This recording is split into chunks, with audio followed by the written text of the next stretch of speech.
And we are live. A warm welcome, everyone. This is a Fika talk about how to start freelancing with Anna Leijon. My name is Rebecca. I work here at Technigo with community and events.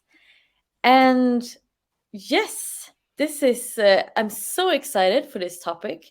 And I think you better introduce yourself, Anna, because you do so many cool things. And uh, I bet you, who's watching, is going to have a million questions, and you can ask them in the chat whenever during this talk, and we will answer them in the end, ish 12:35. So feel free to ask during this whole time. Should we just see if the chat works? I can ask, what city do you sit in right now? Right in the chat.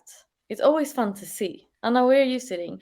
I'm in Stockholm actually, but you're in Portugal, in Lisbon. I'm in Albufeira. It's a small Ah, town down nice. south in Portugal, and every time I say I'm in Portugal, people say, "It must be so sunny, it must be so warm." But it has been raining all the whole month, basically. No. So yeah. Okay, let's see. People are from Helsinki, Brussels, Tallinn, Cool. Nigeria. Hello from Stockholm, Vanta. Yes, Feels it's like like Eurovision contest. it's from the whole wide world. It's so nice to have you here, guys. And maybe that's a thing also with freelancing that you can be Yeah, for everywhere, sure. maybe Definitely. some sort. Okay, but I think we should just get started. Like, tell me more about you, Anna. Yes, of course. Thanks for having me, first of all, Rebecca and Technigo. It's so awesome to get this opportunity and to see all of the people showing up as well to this event and listening to me. And hopefully, I won't disappoint. But I also want to say that Technigo is doing an amazing work teaching coding, and I mean it's female founded. You speak about lifelong learning. Like, I love all of this stuff, so I'm so happy that we get to do this together, and hopefully we can do even more stuff together in the future. Yeah, just wanted to say that. And yeah, like you said, we can take the questions at the end, but please write them continuously in the chat. The topic of today, as you said, is how to become freelancer and how to become a self-employed freelancer in particular. But we will go into that in a moment, so don't you worry. I will just go through the agenda real quickly so you know what's coming. I will have a little introduction about me. I will also try to answer the question, why am I doing this? Like, why am I sitting here speaking to you about this topic? And then I'm going to explain what this topic is, because not a lot of people know what freelancing and self-employment really is. And then I will just speak briefly about the positive sides of being self-employed and a freelancer. And then we're digging into the real stuff, the how. How do you become a freelancer? A step by step guide into this magical world of freelancing and self employment.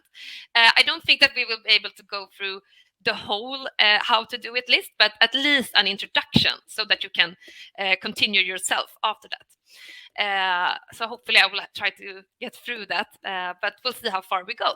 I mean, it's 17 steps, so it's quite a journey. But as far as we can, I will try to explain how you can become a freelancer. So I hope that sounds good. If you're ready, I will then start by introducing myself. So my name is Anna Leijon. I'm 31 years old. I have a master's degree in industrial engineering and management from KTH. I have been self-employed now for 4 years, and I've been freelancing the exact same amount of time. And besides taking on assignments as a freelancer and as an expert in tech product development, I also have a lot of other companies and brands, podcasts, websites. I do these kind of speaker and writing engagements. And I also have a couple of side hustles, so to speak.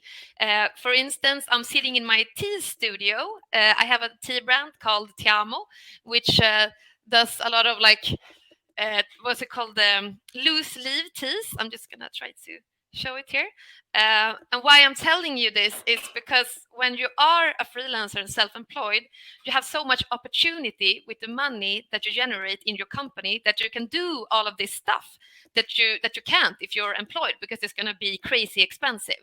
But if you have money already in your company, you can use that very efficiently to start your own side hustles, company, and whatever.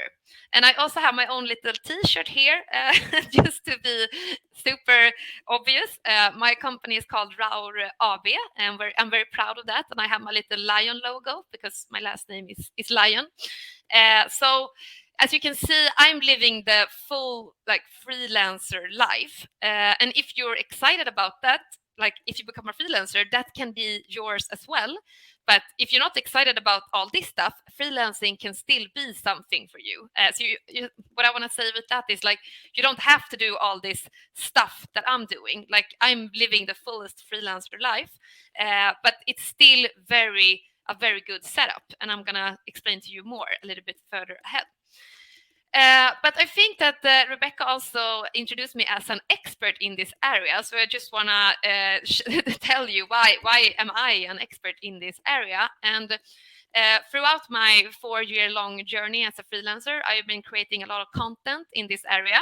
And I have converted hundreds, maybe thousands, to become freelancers and self-employed through my website, through creating all of this different content that I'm creating.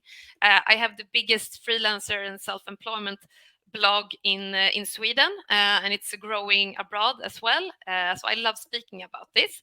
And I also have a Slack community with 600 Swedish freelancers. It's the biggest freelancer community in Sweden.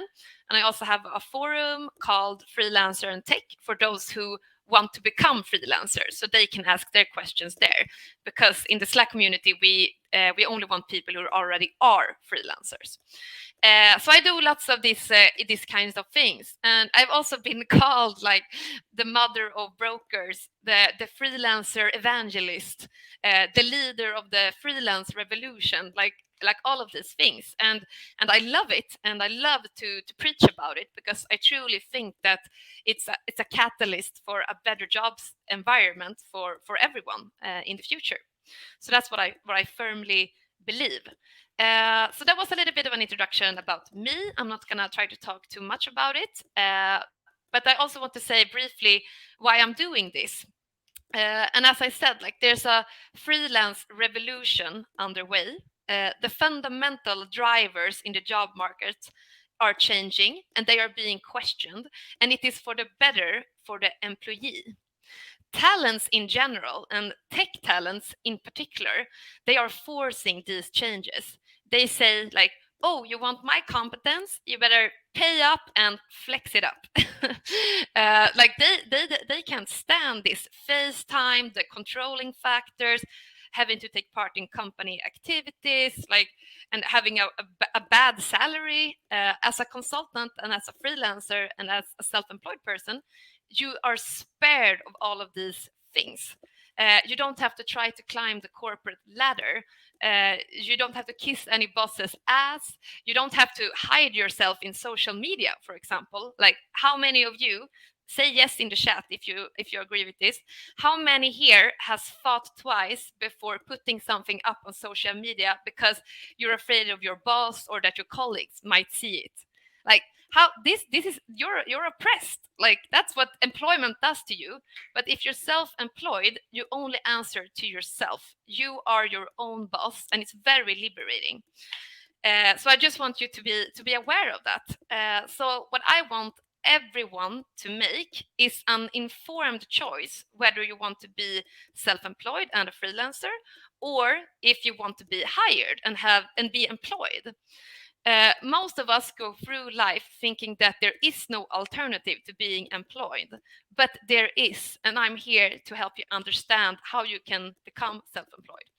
And like if you after that choose employment, like that's fine, like I don't care, but at least you have made an aware decision of the different options that are available to you, and then you are in charge of your future.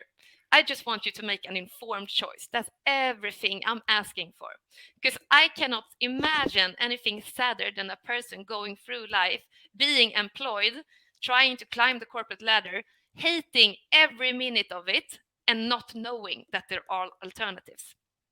That would be the saddest situation for me. So I'm trying to be here and change that. Okay, so now I try to explain to you why I am doing this.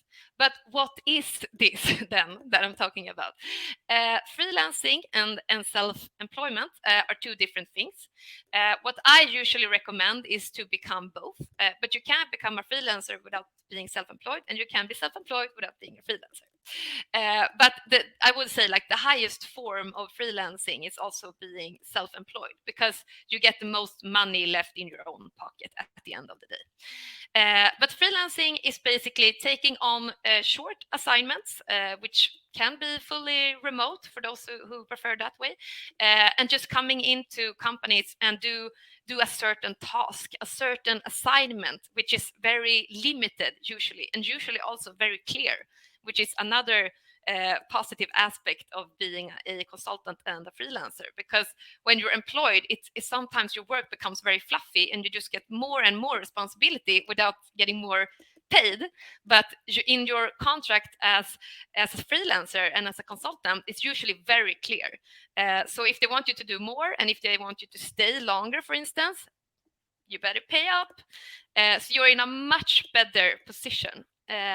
So that is what a freelancer is. So I hope that you have got an understanding of what it is. And it's important to understand that it's, of course, like it's a demand driven market. Like people, if they don't want you, it's difficult to become a freelancer. Like that it's like there's not going to make up any jobs out there. So like some if you can't get a job, like if you can't get hired, then you can't get to become a freelancer. You need to be a very good hire to become a freelancer. Like freelancer is the next level of employment. You need to be, better, faster, like that's what they expect of you. And it's not so difficult to be that when you just erase all this other fluffiness that comes along with employment. So that is my message, and I hope that I've tried to explain what a freelancer is. And a self-employed person is basically just a person who has a limited company and not any other setup, because there's a lot of other different setups that it can be out there. But the highest form and the most liberating form of a company structure is a limited company, or an aktiebolag in Swedish. Okay, so but why then? I've already talked a little bit about this, but it's so important to understand why I think that self-employment and freelancing is good. First of all, you earn more money, very clear. You are also very much more independent, both in free time, but also from a social perspective, from a mental perspective, from a money perspective. You can work remote, probably to a greater degree. You can change assignments often. You who like to change work often, you can do the same thing with assignments. I usually stay at an assignment maybe 8 months or something on average, and I really like that. Just jump in, solve a problem, jump out, leave it, go home, and then be off for 3 months or something and just do my own thing. I usually take really long summer vacations, for example. And that is something that you can do when you're a freelancer, when you're self-employed. But what you also can do is save up money in your company and invest them in your own hobbies. Like I talked about here, I'm crazy about tea. I'm a tea person. I love tea. I created a tea company. That is what you can do. And really, there is not anything you can't do when you're self-employed and a freelancer.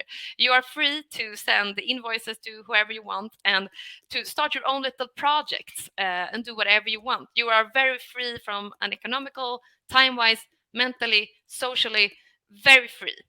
Free to do what you want, like spread your own wings. So that's the amazing thing about being a freelancer and being self-employed, I think. Uh, okay, now I've been talking a lot about me and why I'm doing this, what this is, and why you should become a freelancer and self-employed. So now let's dig into the how. If we're gonna like get real, practical, get into the nuts and bolts of this thing, how do you become a freelancer and self-employed? If I got you hooked now, up until now, this is where you need to like sharpen your ears. Um, because there is 17 steps. I've created a freelancer guide which I have written, and it's published on my website. So there are essentially 17 steps to becoming a freelancer and self-employed person, and I'm gonna try to go through them now today with you and give you the tips and tricks of in each and every step. But one thing I want you to take with you early already now, like if there's one thing you do take with you from this session, is that like actually quitting your job, you can do that very late in the process. So you don't you lots of people think there's a huge risk with becoming self-employed and being a freelancer, but my trick, like my like real message to you is that actually quitting your job is something you can do down the road. And it's not such a big risk either, because like you can save up a couple of monthly salaries, and then you can be off for some time, and then if you don't find a freelancer assignment, then you can go back and search for unemployment again. So the risk is very small, and you can quit your job very late in the process. Good. Okay, so first of all, if we just go through step one, obviously you need to research the freelancer life. Like, is this something for you? You need to compare the pros and cons. Like, are you a very risk averse person? You like being comfortable, you don't want to stick your nose out too much, you're very scared of this. Like, maybe it's not for you, but I still think that it could be, but I'm very pro this, of course. But decide yourself, make up a list, do some research. If you have someone in your network, you can always interview that person. You're very welcome to contact me as well. I have a website, annaleijon.se, and ask your questions. And like, just do this from your perspective and don't use me as your only source. It's very easy since I have so much content in this area, but try to find other sources as well, and just read up. You owe that to yourself before any big decisions. That is always what you do, right? After that, if we still have a go after that, then it's time to write a consultancy CV. So a curriculum which is adapted to the consultancy market. And a consultancy CV is usually much longer than a like employment CV that you go to search for jobs with. So when you search for assignments, which is what you do as a freelancer, you have a much longer CV. And the good thing is that the interviewee process is usually much shorter as well. So shorter, like longer CV, shorter time for interviews. And when you're searching for an employment, it's like a very short CV, like super long process. So that's also a good thing.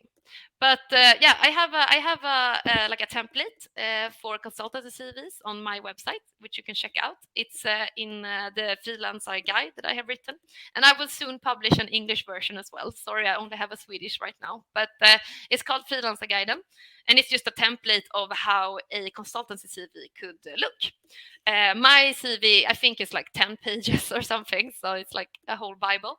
But it works. It has gotten me a lot of offers throughout the years. I mean, I've been freelancing now for 4 years, so good to know. Write a consultancy CV. Great. Now we have written a consultancy CV. What do we do with it? Great question.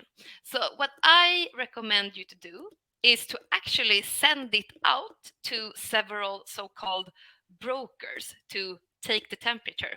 Okay, what is a broker then?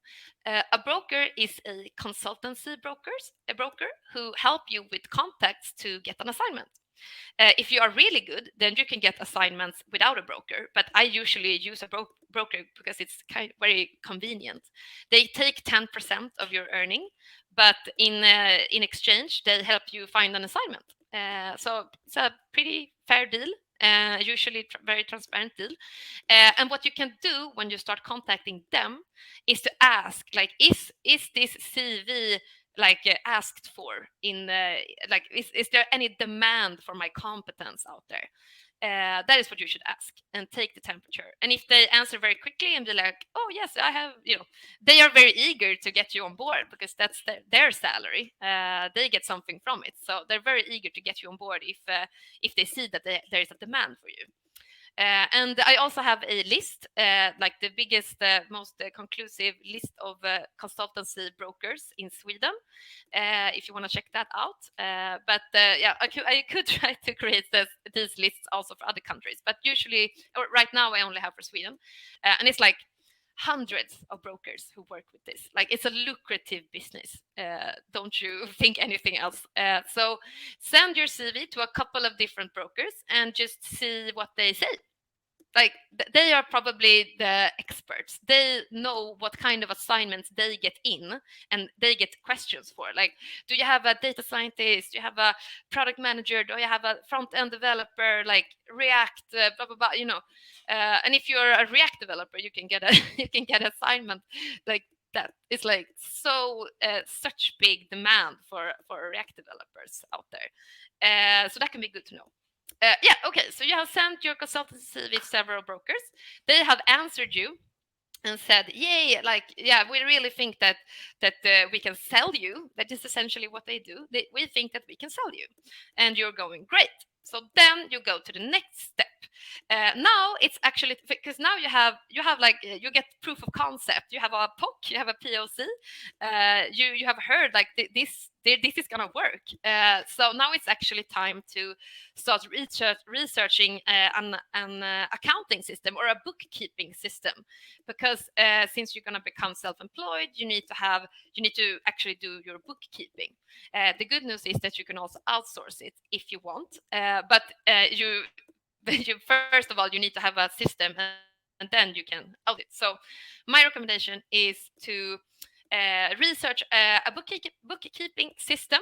I also have written stuff about this on my website, so you can check that out.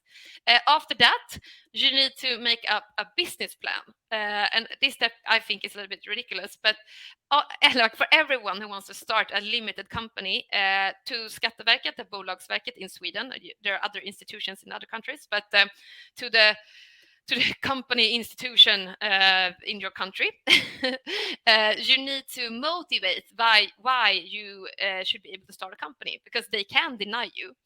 And you need to have a business plan and blah blah blah. But the case for a freelancer, it's usually so solid that nobody says no to that kind of request. To start a limited company with the business plan, I'm going to be a freelancer. Like, that's going to go through, but you still need to have the business plan, and I have written stuff about that on my blog as well, so you can just copy that straight off and just hand it into your company, yeah, the company institution in the country that you want to start working in. Okay, great. So we have made up a business plan, and now we're going into the fun stuff. Now you're going to choose a business name. So mine obviously is Roawr AB. Anna Leijon AB was sadly taken. It was a masseuse in Örebro who had taken it. I called her up. I was like, give me Anna Leijon AB, I will give you 50,000 kronas. And she was like, no, they're like, all my customers know this, so I need to have it, and blah, blah, blah. And I was like, okay, fuck it, I'm gonna try something else. So I made up the name Roawr. So it sounds like a lion, right? But nevertheless, your company name is not important here. If you're just gonna do freelancing, nobody cares about your company name. It could be fun to have something fun. I wanted to, like, I'm really keen on in the down the road creating product companies, which is also something I'm doing as a hobby and in my free time.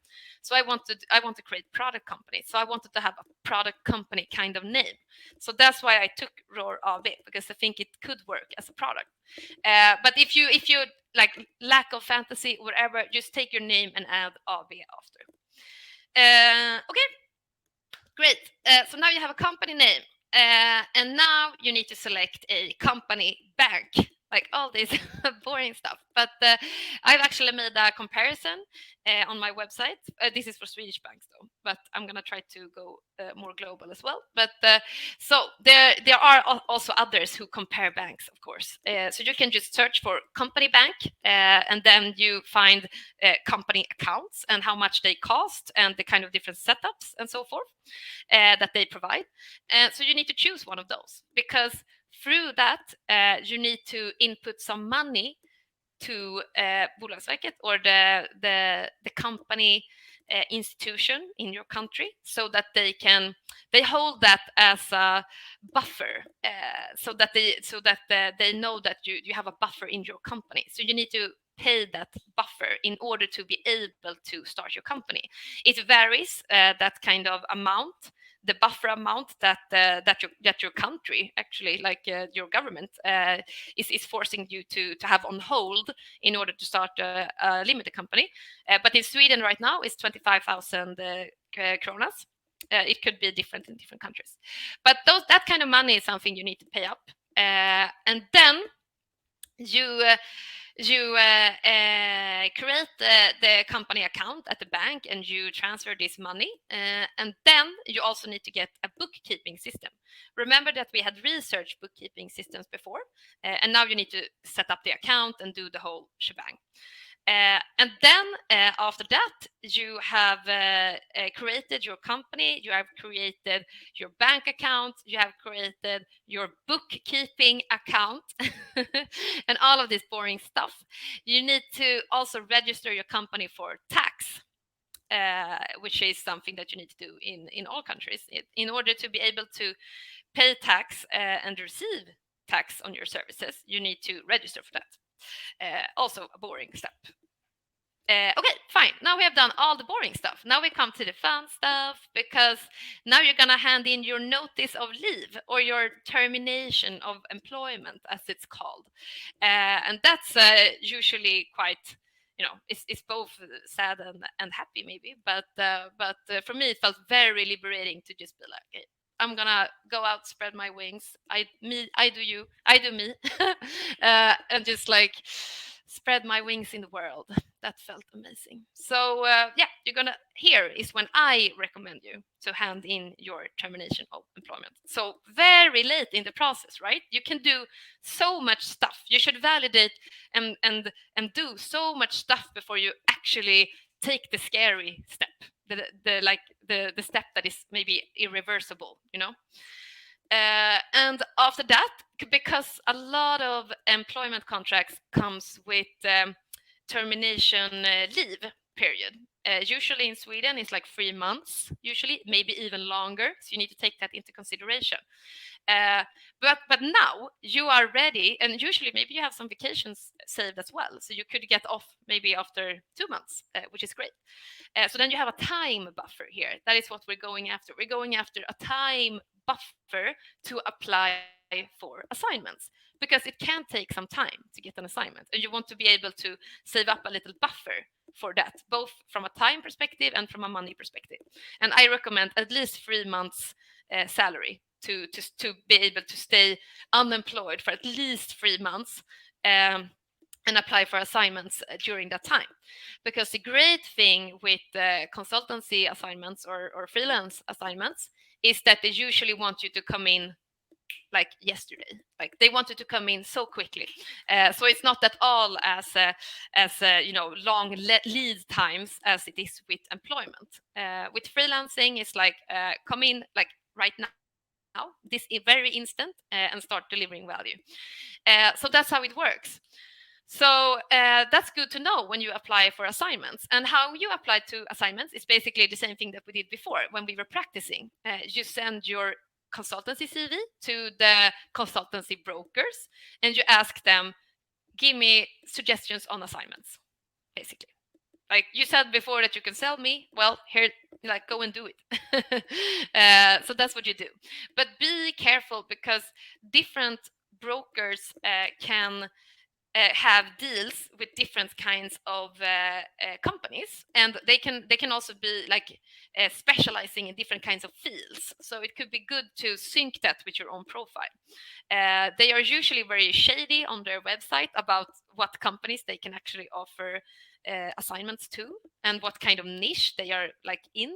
But you can if you email with them or just have a short meeting with them, they will tell you. So it can be really good to find a broker that suits your profile and your need.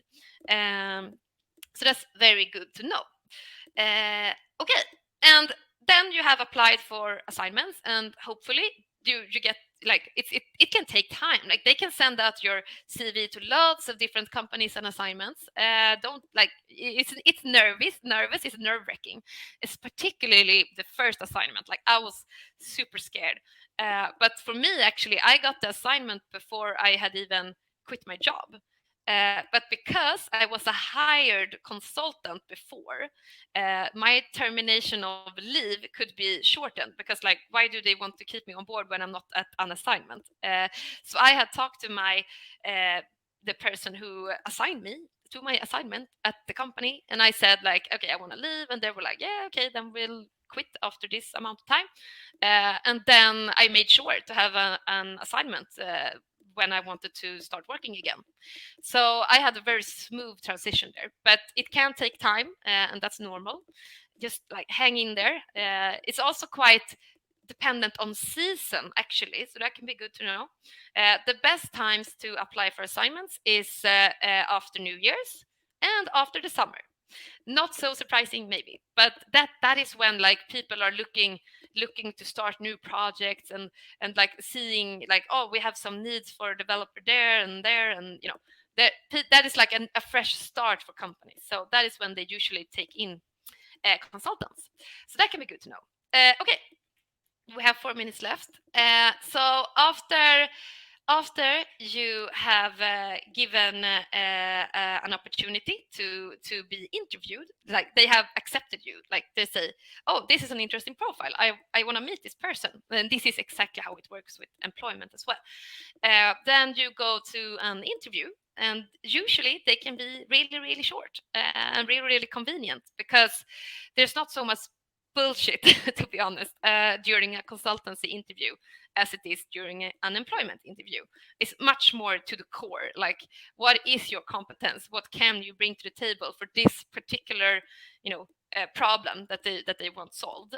So you're usually talking much more concrete. And my advice is actually to start working on that very interview. Like, oh, could this be a solution to that problem? Have you tried this? Like, what's the status on that? And trying to dig as deep as you can already on the interview, because then they can see the value that you can bring later as well. So that's the interview, and let's say that it goes great on the interview. Let's say that they usually interview like maybe 3 people for consultancy gigs. They don't have time to interview more. For employments, they can interview for months and months and months, and they can interview tens of hundreds of people, or I don't know, but there's usually a lot more people. But usually very few when it comes to consultancy gigs, which is good, because then you have a higher success rate. Yeah, so let's say that the interview went well. They call you up and they're like, let's go, let's do this, come in on Monday. Then it's time to sign a contract. And you, of course, sign as your company. And if you have used a consultancy broker, you sign with the consultancy broker, and the consultancy broker sign with the company.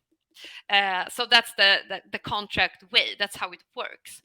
And if you don't have a consultancy broker, you just sign like directly with the company. Yeah, and after that, like they usually say like, come in Monday, come in tomorrow, like just kickstart, get thrown in straight away. You are out on assignment before you even know it. So then you're a freelancer. Then you're an established freelancer. Like, congratulations, you made it. You're out there for yourself as a self-employed person, delivering value through an assignment, invoicing hopefully very well for your time and for your competence, and that's it. those were the 17 steps. I made it. Great. Rebecca, do It's you wanna? amazing. Thank you so much, Anna. I Uh, think that I speak on behalf of everyone in here that we feel very inspiring and Great. want to start freelancing right away. Uh, and guys, we have got some questions and keep them coming. And I will ask you, Anna, uh, pick him out here.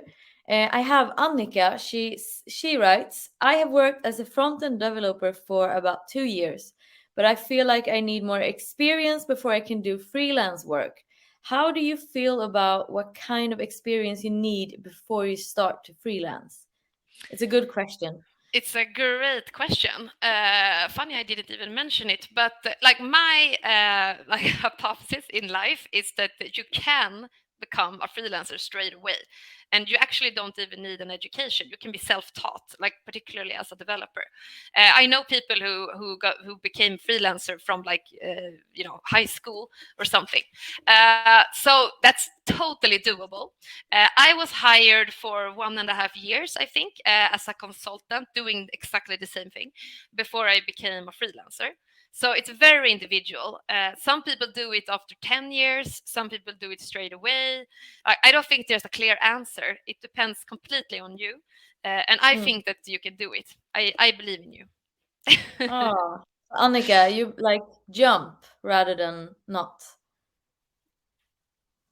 Oh, that's a really good one. So Sophia is also asking, which brokers do you collab with? Maybe that's a Great question. yeah. Yeah, like I said, it depends on so many different things. Like brokers are super hungry for you if you're if your competence is in high demand, of course. But I say like it's so difficult. But there are like hundreds of like consultancy brokers in Sweden only, and I have gathered all of them in my list. I have collaborated with like I don't know 4 or 5 different ones. But I think the important thing is to not choose one. To actually not choose one, to explore the opportunities with all of them, send your CV to a lot of them, and in that way you can also get the price down that they take, so you can like bargain a little bit, because sometimes they even have the same assignments. They're like, oh, I have this gig on Spotify, are you up for it? And it's like 3 different consultancy brokers who contact me about the same gig, and I'm like, okay, yeah, you're gonna raise that price that you have there, buddy. So very, very difficult. I don't think you should choose one and stick with it. You should be very fluent between them, depending on what they can offer you. But is there like a no-go when it comes to brokers? Like, is there any signs that you should like Yeah, look for definitely. to avoid? Yeah, avoid if they're not transparent about their rate. Definitely avoid that. I would say they should not take more than 10%, for Mm. sure. That's a horrible deal for you. 10% is like that's what you, like 80% take. I've heard of people taking more, and I just want you to avoid that, because I don't think that that's motivated. Like there's no value they can give you that like uh, um, is supported by that argument. So 10% at the maximum. Preferably, I spoke before that you sign with the broker and the broker sign with the company. Mm. Preferably, that's one contract, so that you can see exactly what they are charging, and it's a free party contract. That's what I like the most. So free party contract, and like they're free signs down there, so you see exactly what they have signed with, because otherwise they can hide that from you. So those are a couple of like telltale signs that you should look for. Mm. Uh, and yeah. How about the contract? Like I feel myself like when I hear the word contract, like it feels a bit daunting. Mm. Like, can you get help with that, or like how did you do? Uh, so the contracts, they are the same.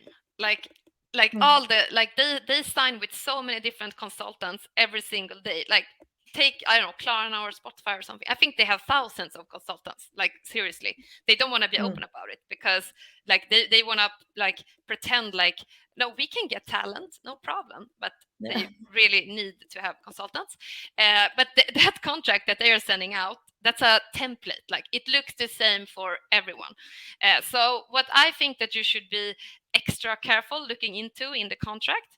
Of course, you should read the whole thing. I mean, obviously, but it's not going to be unreasonable.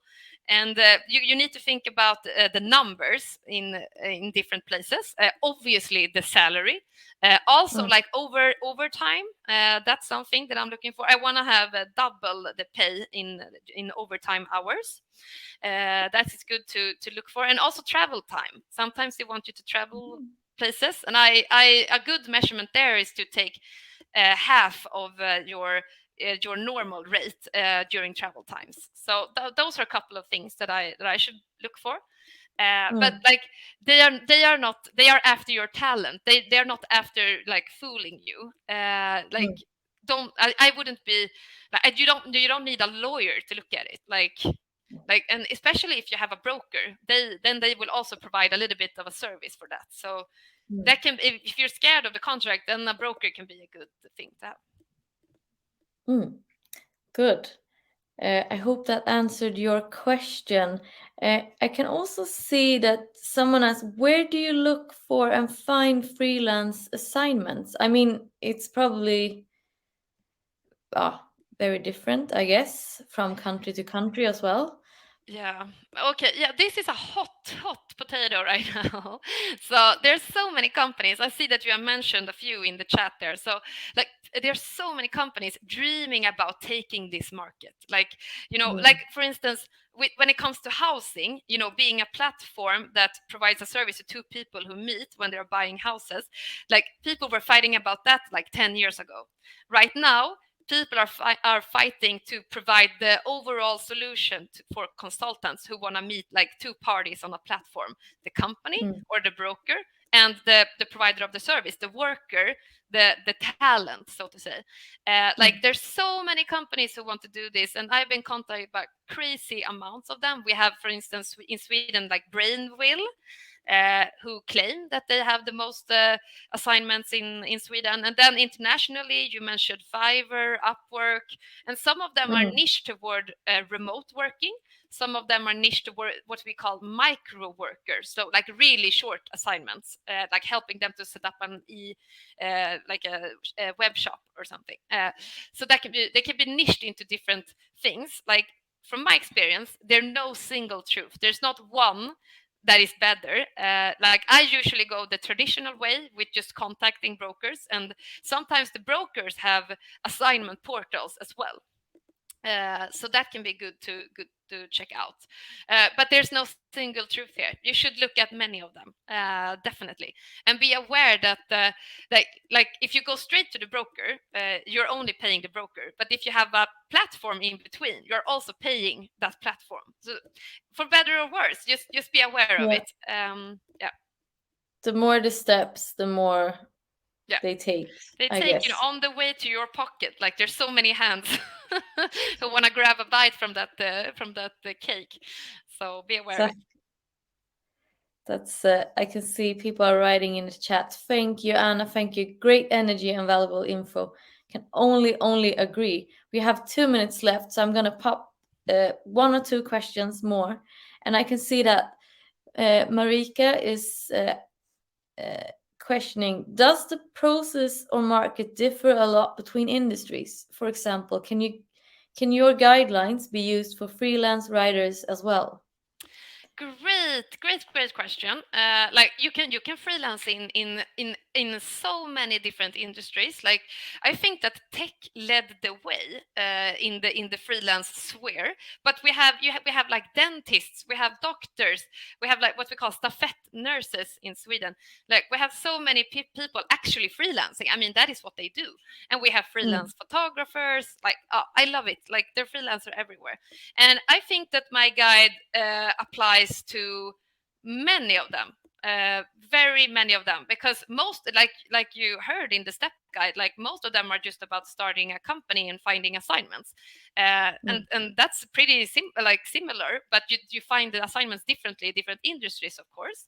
But for instance, Brain will also have nurse gigs or nurse assignments. So like some of them actually, have assignments in the whole sphere, in the whole freelance sphere. So I think the guide is in my opinion, quite general. Yes. So we've actually put Anna's website address in the top of the chat. It's pinned, but we will also send it out afterwards, along with some of the guides that you have mentioned and posts.